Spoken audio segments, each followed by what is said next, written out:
and Socinianism. That, of course, is a malaise that affects many of us Calvinists. We're often grieved by the spread of these false doctrines, but as we've seen, that was only one of many factors affecting his physical and mental health. By 1682, these led him to say, "My heart has done with this world, even in the best and more desirable of its refreshments."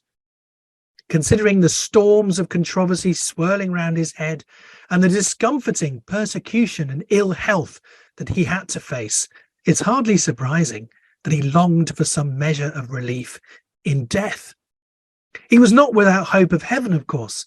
"I am going to him whom my soul has loved, or rather who has loved me with an everlasting love, which is the whole ground of my consolation," he wrote to Fleetwood 2 days before he died. Yet that is the response of faith in the face of death, rather than old-fashioned stiff upper lip stoicism in the face of worldly reverses. I think it's necessary to recall some of these personal details in order to put Owen's intellectual endeavours into some kind of personal focus. He struggled with depression and despondency before.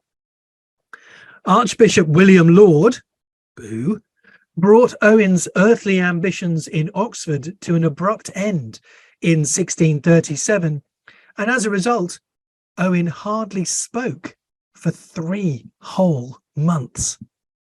Perhaps he learned how to cope with such melancholy, since it was not so disabling later in life as to prevent him from working diligently and laboriously on several complex projects. He was deeply involved in numerous attempts to secure some kind of religious toleration for dissenters after 1662.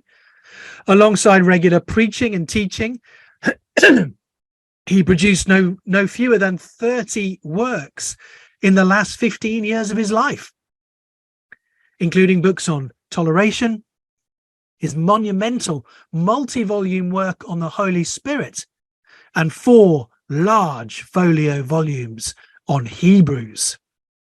All this may have functioned as some kind of distraction for him in his season of weakness and infirmity in the world. Certainly, I would say that the Protestant work ethic played an important part in his makeup. He considered those who are industrious in their affairs to be far more amiable and desirable than the idle rich. "Industry in men's callings is a thing in itself very commendable," he wrote. "If in nothing else, it has an advantage herein, that it is a means to preserve men from those excesses in lust and riot which otherwise they are apt to run into. Strenuous intellectual exertions, therefore, may distract the mind and prevent a plunge into darkness and a melancholic longing after the shades of the grave or some kind of lust and riot. Alongside preparation of 2 or 3 substantial sermons each week as a pastor, his concurrent literary output was simply staggering, and it may well have been good for his mental health.